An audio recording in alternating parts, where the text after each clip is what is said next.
Kylie Van Leeuwen, welcome to Empower Network TV. Hello. Thank you for having me. Great to hear that we're in the same state. We currently are. Yeah, you guys just moved from New Zealand. No, Australia. No, it was Australia. Yeah. Australia from Sydney to Northern Virginia. Yeah, and I'm in, I don't know if it's Middle Virginia. And you were just talking about the fact that humidity is not where you're used to with that big swamp of DC. Yeah, absolutely. So we went from quite a cold winter in Sydney to getting off the plane here and being absolutely smacked with the humidity and the heat. So yeah, it's been a warm first 4 weeks.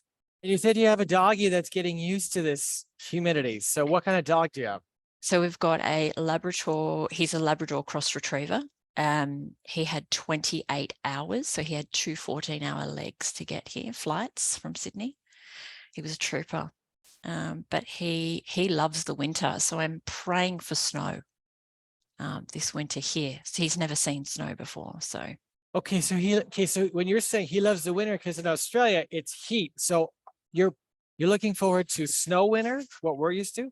yeah, absolutely. We do get cold weather, nothing like here. We don't obviously get snow in Sydney, but we left quite a chilly winter there. I believe it's warming up over there now. And so he went from the comfortable, cold, snuggly weather into the humid heat wave, breaking records here on the East Coast. He doesn't know what he's doing at the moment. He knows he still can swim a little bit here, so that's his reprieve. That's adorable. And did you cut his hair to help keep him cool, or yeah? Yeah, he'd never had a haircut before, so he had no idea what was going on. So what's his name? Sorry, what's your pupp's name? His name, he's got an Italian name. I'm married to an Italian Australian. His name's Gasper, but we call him Gappy. Gappy. And is Gappy a hopeless optimist too? He is.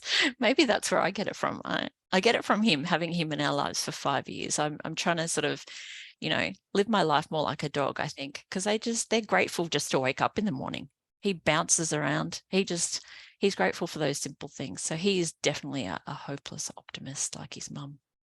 So how did you cultivate this then? Because the last, handful of years, Carly, living in Australia, you guys certainly had reasons to not fail. You were one of the harshest if not the harshest lockdown. So did you already have this hopeless optimism, or did that cultivate through that? What was that process like for you?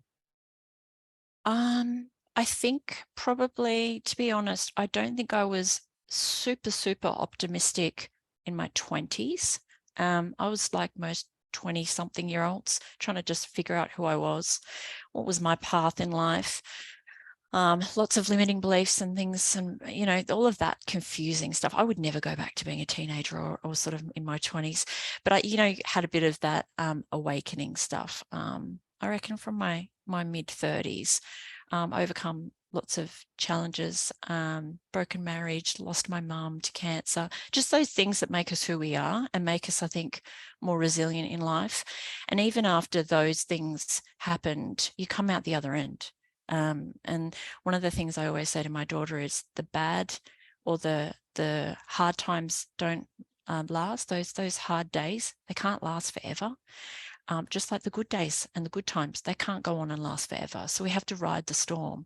And it's that polarity of life, right? Is that you almost need the storms to get the sunshine. So to answer your question, I already had, I guess, shifted my mindset before COVID, because I'd sort of undertaken a lot of my training in NLP and psychotherapy and things like that. But COVID actually worked really well for me. So taking away the fact that people were unwell and things like that, as a person and a mother and a professional, I found COVID to be a real reprieve for me. I'm naturally quite introverted, which would be such a shock to, I guess, people I work with, because I think I come in quite high energy most of the time. But COVID for me, it meant lots of time with my daughter, which before that I'd been working on that hamster wheel of just crazy busyness. And it just gave me a minute to stop. And that was something that I hadn't really had until COVID hit us. And it gave us an opportunity to really scale back and look at, like I said about my dog, what's really simple and what are the basic things in life that are really important. And since those lockdowns and since COVID, that's really how I've lived my life. A lot more minimalist, I would say. So you've been trimming off things that no longer needed. Serve me. Yeah. Yeah. That's not most people don't, or what are your thoughts on this? I've noticed that a lot of people don't get there by design. They get it by going through a lot. Mm-hmm. Yeah.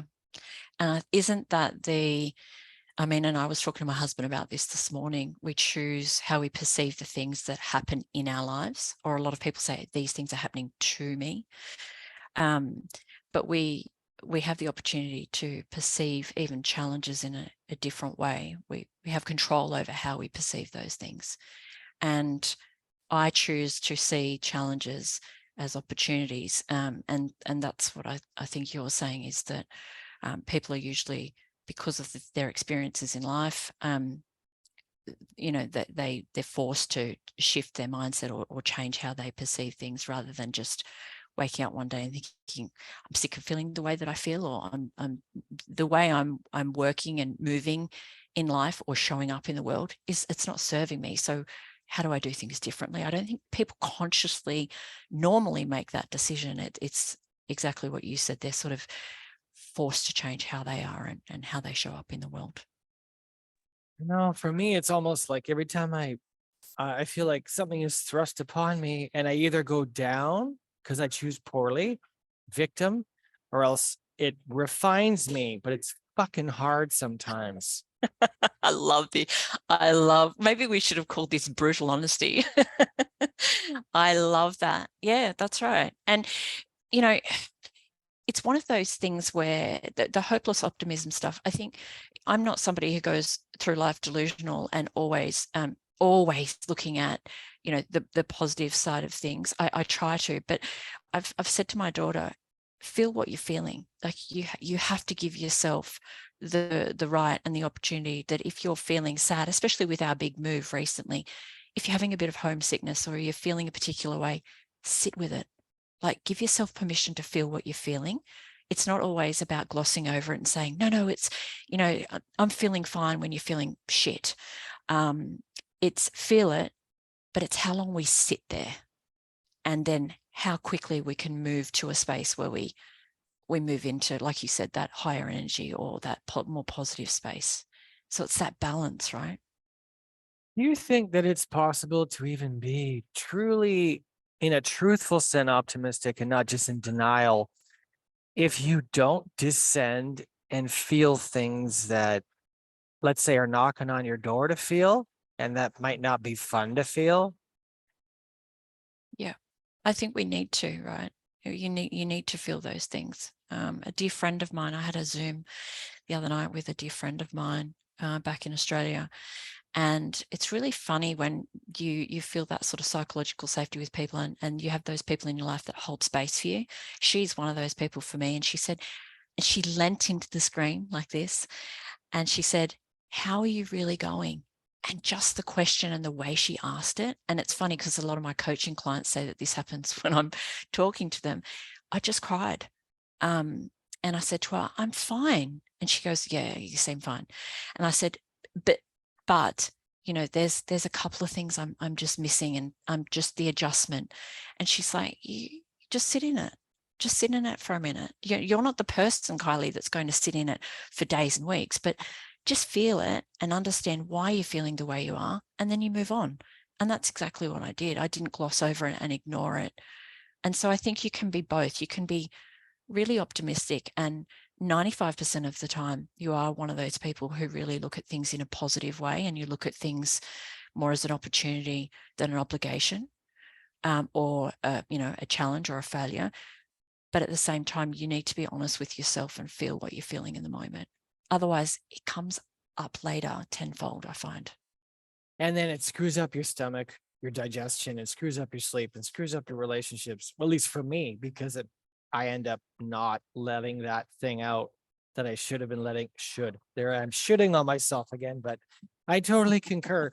So what kind of books are you reading? What are the top things you're listening to, watching to maintain this? It's so funny. I read something the other day. I love true crime, but apparently there's a lot of research done that people that watch true crime, especially before bed, it really mucks up your mindset. And I said to my husband, maybe we should stop watching true crime before we go to sleep. But that's more the criminal psychology part of me. I'm fascinated why people do what they do and what drives human behavior. So I think that's where that comes from. What books am I reading? I'm reading a ton of different books at the moment. One is, actually, two of the books I'm reading aren't related to mindset at all. They're more around being an entrepreneur and, going from startup to scale up and things like that. Both of those books are actually by Aussie entrepreneurs. One is an amazing woman, Lisa Messenger. She's the CEO and founder of a group called Collective Hub. She actually operates over here in the US now. And another one is by another Aussie, Samantha Wills, who had a very successful jewelry line.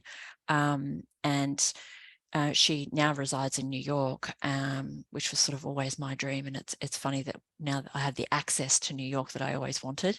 But really, apart from it being about business and the mindset to adopt to be a successful entrepreneur and business person, for me, it's the empowerment side and the confidence side and the mindset of how to make those things happen.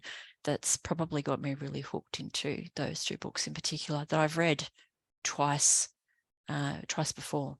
So I've gone back to them. You said you like psychology. Do you listen to any psychologists, clinical psychologists?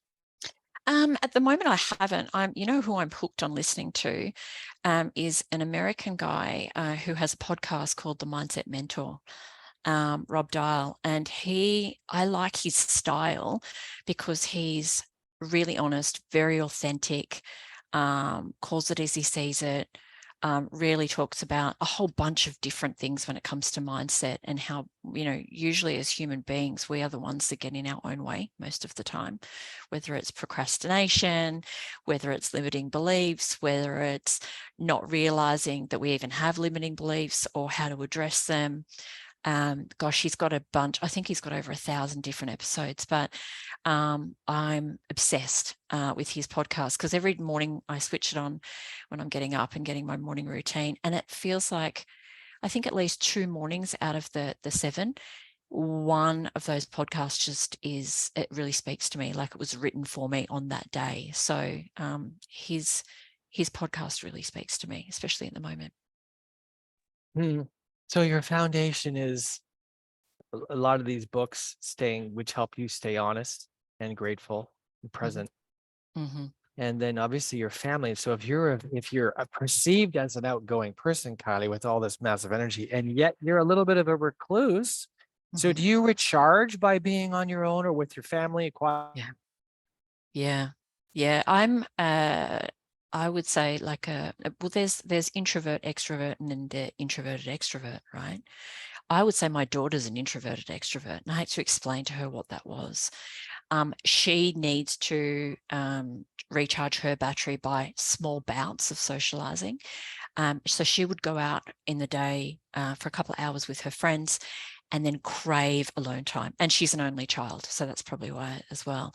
But for me, my work is always, because I'm always around people, I'm always connecting and engaging. And you have to do that to genuinely connect with other human beings. You have to meet them at a, up here when it comes to energy levels. And so when you're giving that much of your energy and that much of yourself, 8-9 hours a day, and I'm still working Aussie times too. So my American day finishes now, my Aussie day starts. Then at the end of the day, it's like, I need silence. And one of those things that I've realized, especially in the last 4 weeks, that's been really powerful for me and something I'm actually not just need, but something I crave, is just to sit more often in quiet, in silence. So it's not meditation, but because I'm really terrible at meditation, I do need to do that more often. But for me, it's I guess my own version of that is just I have to sit in silence and digest all of the personalities and all the voices and the things that I've heard throughout the day, Some of that I need to let go because of some of the disclosures I get as a psychotherapist and coach. But for me, yeah, I need to recharge by being in quiet. I have to have a quiet morning as well. So I drive my husband mad because he's like, this happened, this happened, this happened. I'm like, not before 7 o'clock, it didn't. So I need to, yeah, I need that. I think as just, and as I get older, I think I'm becoming more introverted and needing more of that quiet time to recharge. I wonder if that might be different if my work was different. I'm not sure. Well, psychotherapist and coach, you're dealing with heavy things typically in people's lives. And let's get into your work then. So what is that?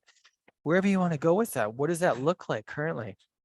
So I founded my company or my firm a little over 2 years ago in Australia, Elevated Coaching and Consulting. And as the name indicates, we've got two streams to the business. So we've got the consulting arm and the coaching arm. In the coaching space, and then we launched we launched in the States a little over a year ago. And then that's the reason why we're here now. But the coaching side, we do a lot of mindset coaching. I do a lot of work with leaders and leadership coaching, and a lot in the career space. So people from young people in high school not really knowing how to navigate that next step in their career, right up to women wanting to return to the workforce after having children or that have never worked before. People that are unsure of what their next step should be. We had a lot of that sort of stuff coming out of COVID as well.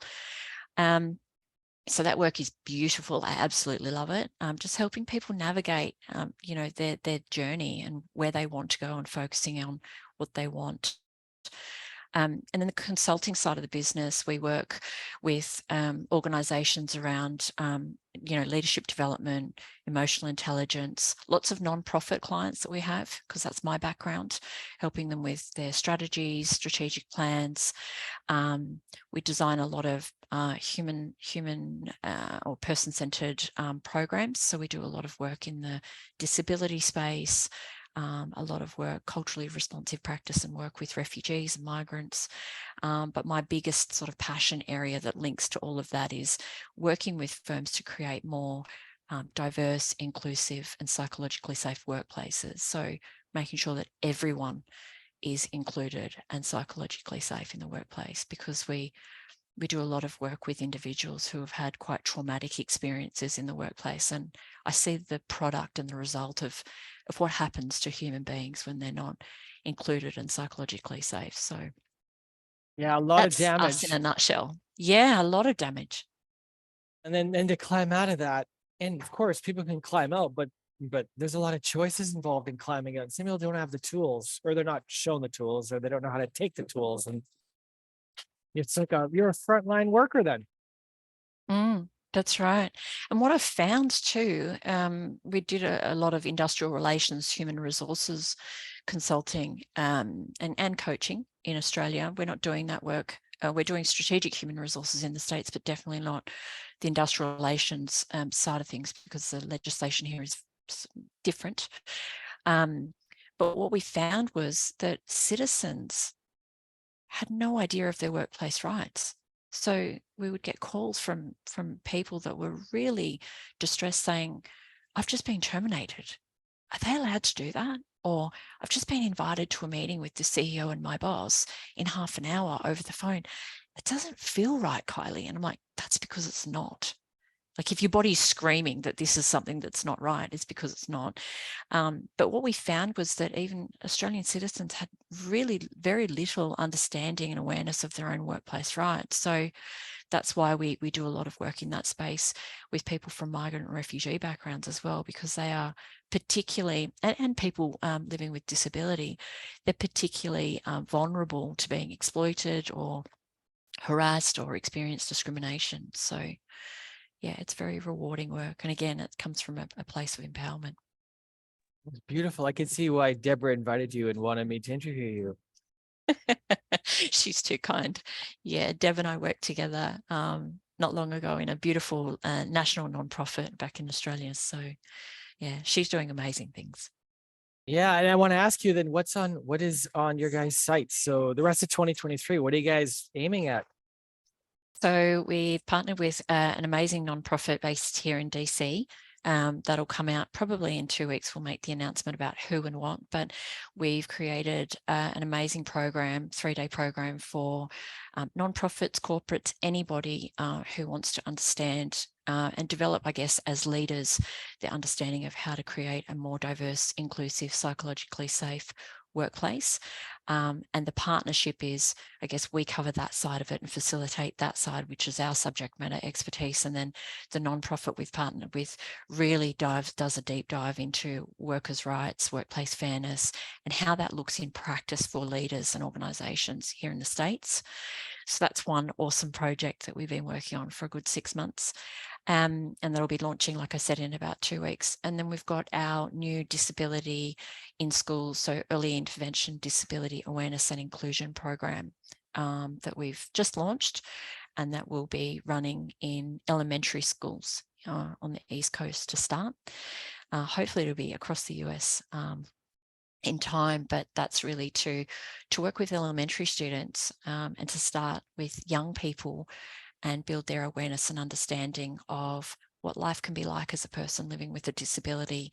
And we've called it Uniquely Us, so that, again, it's starting very young, sort of that early intervention around, inclusivity and, making schools more psychologically safe for people. That's beautiful work that you're doing. Yeah. Yeah, so we're really proud of those two. And we've also just launched another program here, which we had started running with lots of success in Australia, which is our Empowering You program for refugee women here in the States. So again, along the East Coast to start, but working with a lot of nonprofits in the refugee and settlement services space to support women from refugee backgrounds, using trauma-informed framework and culturally responsive practice to sit with them, and again, in a safe space where they can, where we, use culturally responsive practice to understand what their barriers to employment might be and empower them to develop their, employment plan and pathway. Beautiful. I'm so glad I get to, you get to come on today. And do you do much speaking? Are you mostly on Zoom? Are you ever doing presenting? What does that look like? Yeah, so I do I guess a mixture of both. I'm surprised, I guess, again, another blessing, if you could call it that, from COVID is we moved to online, right? So speaking engagements became more accessible. So when I was still in Australia, and Deb knows this, I was up at 3, 4, 5 a.m. in the morning, our time, doing lots of virtual summits and speaking in keynotes to US audiences and for particular panels, around women's empowerment, things like that. So I do a bunch of keynotes and speaking engagements. That's another thing that I'm focusing on doing more of now that I'm physically here. So yeah, I've got a couple of things coming up, a couple of different women's summits, vocational education and training and apprenticeships, so diversity and apprenticeships and things like that, that I'll be diving into towards the end of this year and early next year as well. And I'm sure Deb's gonna reach out to you about our academy. I'd love to get you on as one of our stages as we roll out our live events, talking about all this stuff, because this is like so needed and it would be so fun. We have no one that does what you do yet. So this is, anyway, I'll reach out to you about that after. But what a blessing this is. You're obviously, it's much needed what you're doing, Kylie. Much needed. And thank you for being here today. Thank you for having me. Are people free to connect with you here on Facebook? Can you Yeah. throw some links in the comments after I tag you? Like whatever you want to link to, please do. Yeah, of course. Yeah, they can reach out to me on Facebook, LinkedIn, and even they can have a look at our website as well. Yeah, please put all that, whatever you feel is appropriate, and all in the comments. If you've been listening, watching Empower Network TV, um, Kylie, then Lewin has been just really authentically speaking. We started with hopeless optimism, and I it took more meaning on because we went to places that we went, and you spoke of what you spoke. So you're helping people stay optimistic in a true sense, because there's real battles going on many fronts in this world. And if you're advocating for these people and educating in these ways, this is on the East Coast. What a What a beautiful gift you're giving the States. Yeah. And it's reciprocal, right? So I feel like the States is giving us a lot in return. Every American person I've connected with personally or professionally has just been so kind. So yeah, that's another gratitude that goes in the gratitude journal almost every day, just how kind people have been and welcoming. So it's been a lovely experience so far. Well, you know that we typically attract what we are. So if you're attracting amazing people, hats off to you, Kylie, because you're clearly an amazing woman. That's what Deborah said when she referred you. So I'm thankful you could be here. And thanks for jumping on this interview with me today. I'll be reaching out to you after this and sending you some links. So maybe we'll connect someday in person at some event. And but at very least, this is a real gift. So thank you for being in Empower Network TV. Thanks so much. Thank you. Appreciate it. And definitely we'll catch up. We're in the same state. So We are, no Kylie. excuse. Okay. Have a wonderful Thanks. day. Bye.